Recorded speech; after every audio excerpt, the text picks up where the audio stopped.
彩铃，黑角玉一趟。别想让我给你当。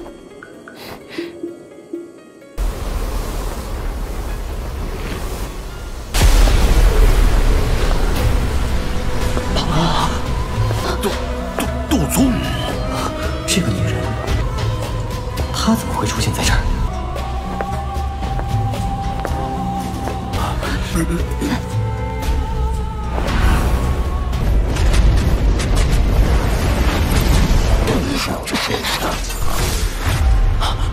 没想到，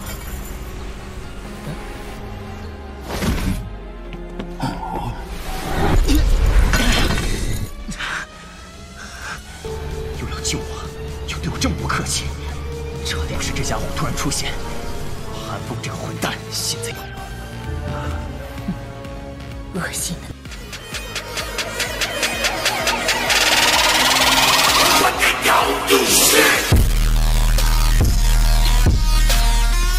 Banyak tatapan di jalan segera muncul ketika mereka mendengar suara gemuruh yang suram yang ditularkan dari langit biru. Sepertinya akan ada pertunjukan yang bagus hari ini. Sementara semua orang berisik, orang tua abu-abu dan putih menjadi terkejut ketika mereka melihat orang yang telah tiba. Mereka buru-buru dan dengan penuh hormat berkata, "Leluhur selamat datang." Hati keduanya tertawa pahit ketika mereka berbicara dengan mulut mereka. Mereka tidak pernah mengharapkan wanita muda tertua untuk menghancurkan liontin darah-darahnya. Benda itu adalah sesuatu yang leluhur buat sendiri untuknya. Dia diberitahu untuk tidak menggunakannya kecuali itu saat yang kritis. Itu tidak terduga bahwa dia benar-benar mengambil hal ini di atas masalah sepele seperti itu. "Kamu tidak ingin jarimu?"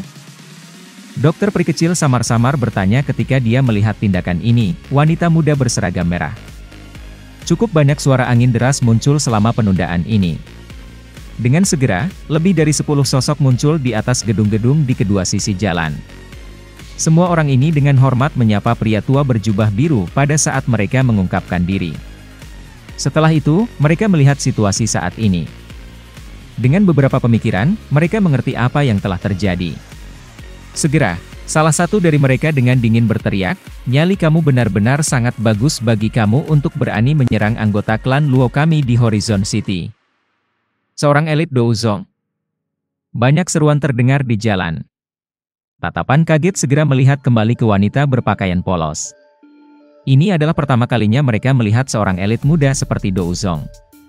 Pada saat ini, wajah wanita muda berpakaian merah itu memucat sedikit. Dia mengerti betapa kuatnya seorang elit Douzong. Bahkan dengan kekuatan klan Luo mereka tidak dapat dengan mudah menyinggung satu. Dibandingkan untuk sok orang lain, ekspresi leluhur klan Luo berubah bahkan lebih drastis. Dia jelas merasakan bahwa kekuatan wanita ini tidak sedikit lebih lemah darinya. Bahkan ada kedinginan gelap yang aneh di dalam auranya. Jika mereka bertukar pukulan, kemungkinan besar dia tidak akan memiliki kesempatan kemenangan yang tinggi. Sialan, sejak kapan seorang ahli seperti itu muncul di Horizon City? Gadis ini Xiao Yao benar-benar menjadi lebih dan lebih ke laut. Sepertinya aku perlu mendisiplinkan dia di masa depan. Jika tidak, jika dia menyinggung lawan yang tidak bisa tersinggung, itu pasti akan menjadi malapetaka bagi klan Luo kami. Pergi. Ekspresi Xiao yang tenang saat dia menyaksikan pengumuman ini. Hanya setelah wanita muda berpakaian merah itu dibawa pergi, dia berbicara dengan suara lemah. Setelah berbicara, dia menuju keluar jalan. The Little Fairy Doctor dan dua lainnya mengikuti di belakang. Mata Luo Cheng membeku ketika dia melihat adegan ini. Jelas, tampak bahwa pemuda berjubah hitam itu adalah orang yang bertanggung jawab atas kelompok orang ini. Orang-orang yang tersisa, apakah itu wanita berpakaian putih atau gadis kecil berambut ungu yang agak aneh, semua mematuhinya. Teman ini, bolehkah aku membuatmu tinggal sebentar?" Sebuah pikiran muncul di hati Luo Cheng saat dia buru-buru turun dan muncul di depan Xiao Yan. Setelah itu dia berbicara dengan sikap tersenyum. "Apakah ada masalah?" Langkah kaki Xiao Yan berhenti saat dia bertanya secara acak. "Teman-teman, apakah kamu datang ke Horizon City karena wormhole?" Luo Cheng tersenyum saat dia bertanya. Wajahnya sangat sopan. Ini menyebabkan orang-orang yang menonton adegan itu menjadi kehilangan kata-kata. Jumlah orang yang bisa diobati oleh leluhur klan Luo dengan cara ini bisa dihitung dengan jari seseorang.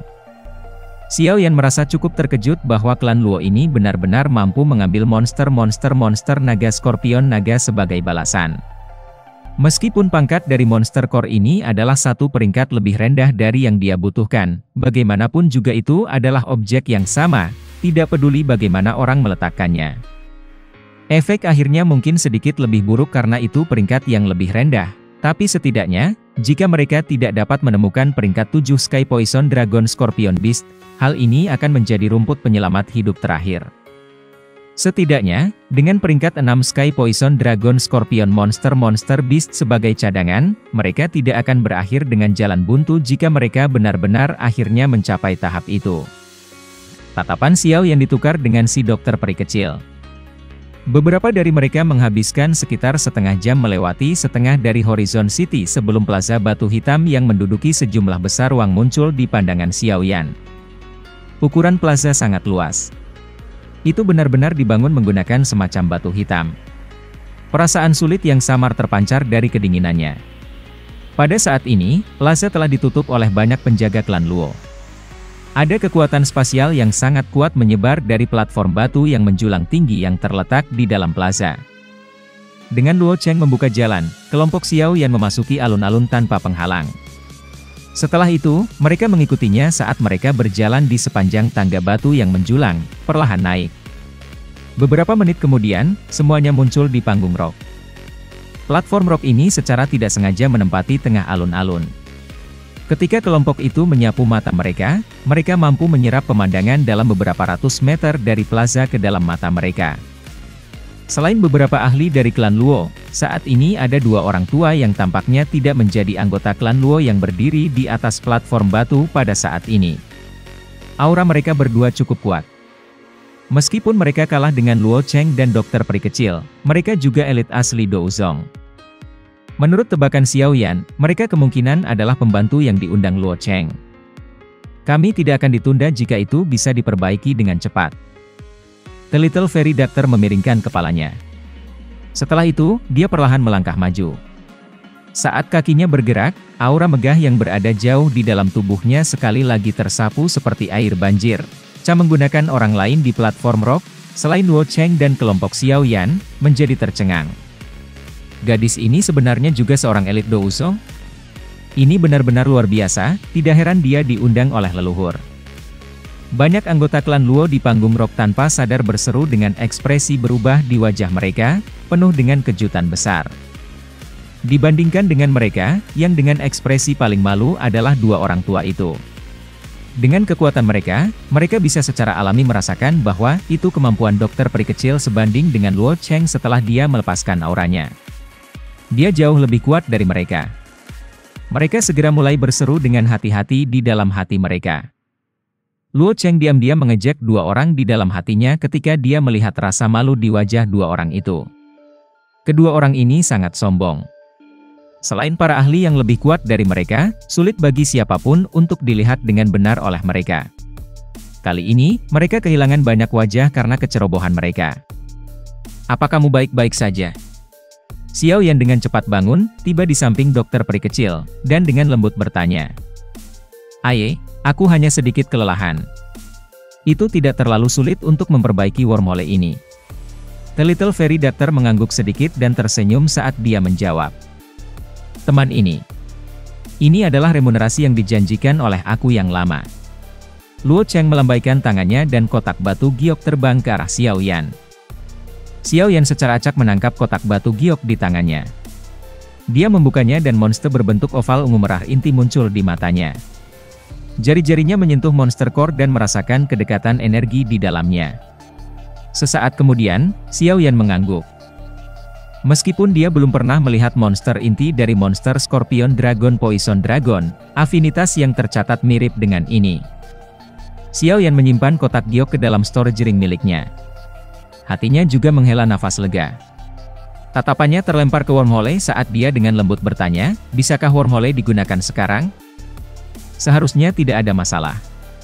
Namun, aku yang lama masih menasihatimu untuk menunggu beberapa waktu. Pemandangan kelompok Xiao Yan tiba-tiba berubah menjadi hitam saat mereka melangkah ke wormhole. Tubuh mereka tiba-tiba merasa seperti kehilangan berat badan mereka. Namun, perasaan ini dengan cepat menghilang sesaat kemudian. Segera, sebuah terowongan ruang aneh muncul di hadapan mereka. Hal yang muncul di depan kelompok Xiao Yan adalah terowongan ruang angkasa, yang tidak dapat dilihat oleh siapapun. Di kedua sisi terowongan ada penghalang ruang berwarna keperakan. Ada lebih dari 10 terowongan yang berukuran 10 kaki di dalam dinding ruang angkasa. Ujung terowongan itu gelap gulita. Bagian atas dan bawah terowongan adalah kegelapan serupa yang menyebabkan seseorang merasakan ketakutan. Sebuah riak spasial yang lebat samar-samar merembes keluar dari mereka. Seluruh terowongan mati tanpa suara sedikit pun. Xiao Yan tanpa sadar merasa linglung setelah melihat terowongan ruang angkasa semacam ini untuk pertama kalinya meskipun ia biasa tenang. Tatapannya perlahan melihat penghalang yang dibentuk oleh kekuatan spasial di kedua sisi terowongan. Di luar itu adalah kegelapan yang tidak pernah berakhir. Tidak ada yang tahu apa jenis adegan itu di sana. Kakak Xiao Yan, ambil spaceboat yang nenek moyang klan Luo berikan kepadamu. Kecepatan terbang benda itu di tempat ini cukup cepat. Dengan itu, kita hanya perlu 20 hari atau lebih sebelum kita bisa tiba di dataran tengah. Xin Lan tiba-tiba berbicara dan memecahkan keheningan yang mati ini. Xiao Yan juga pulih setelah mendengar ini. Dia menjabat tangannya dan spaceboat muncul di dalamnya. Benda ini baru saja muncul ketika bergerak seperti ikan yang baru saja memasuki air dan meluas dengan angin. Dalam beberapa kedipan, itu berubah menjadi perahu besar 10 kaki di depan mata tertegun Xiao Yan. Permukaan perahu memiliki benang dari kekuatan spasial berwarna perak pucat yang mengalir di atasnya, menyebabkannya tampak sangat misterius. Waktu menghilang dengan tenang selama kebodohan semacam ini. Cahaya perak melintas di dalam terowongan ruang berwarna perak. Di atasnya, seorang pria muda berjubah hitam, secara mekanik mengangkat tangannya dan gelombang douki melonjak keluar. Biarkan aku mengambil alih. Suara lembut tiba-tiba terdengar di belakang Xiao Yan. Dia kaget. Dia menoleh dan melihat bahwa itu dokter peri kecil muncul di belakangnya. Dia tersenyum dan berkata, sudah berapa hari sejak kami memasuki terowongan luar angkasa? 16 hari. Kita harus bisa mencapai tujuan kita setelah beberapa hari lagi. The Little Fairy Doctor tersenyum saat dia menjawabnya. Setelah itu, dia perlahan berjalan ke Xiao Yan dan duduk bersila di belakangnya. Gelombang pilar douki melesat keluar dan segera berlama-lama di atas masukan energi. Hah? Xiao Yan tercengang dengan kata-kata Little Fairy Doctor. Penampilannya yang dipertukarkan dengannya. Setelah itu, matanya tanpa sadar melayang pergi. Dalam sekejap, suasana di bagian depan perahu telah menjadi sedikit aneh.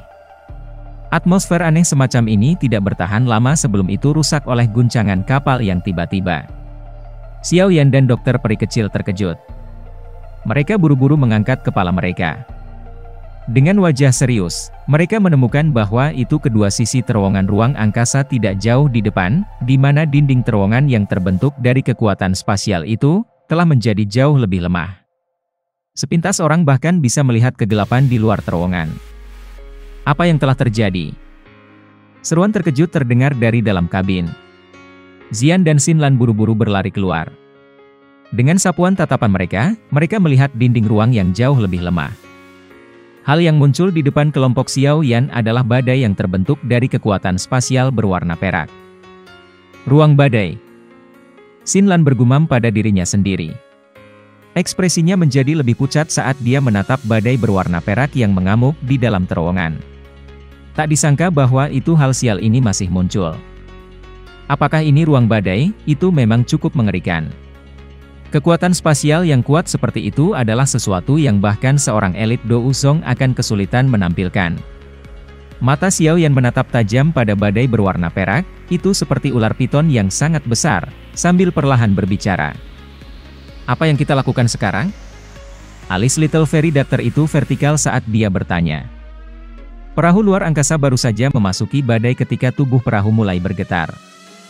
Meskipun ini adalah kasusnya, dokter peri kecil pasti tidak akan bisa bertahan lama. Oleh karena itu, dia perlu mengisi daya keluar dari tempat sialan ini sesegera mungkin. Pikiran ini terlintas di hati Xiao Yan saat dia dengan kasar mengertakkan giginya. Lebih kuat, Douki melesat keluar.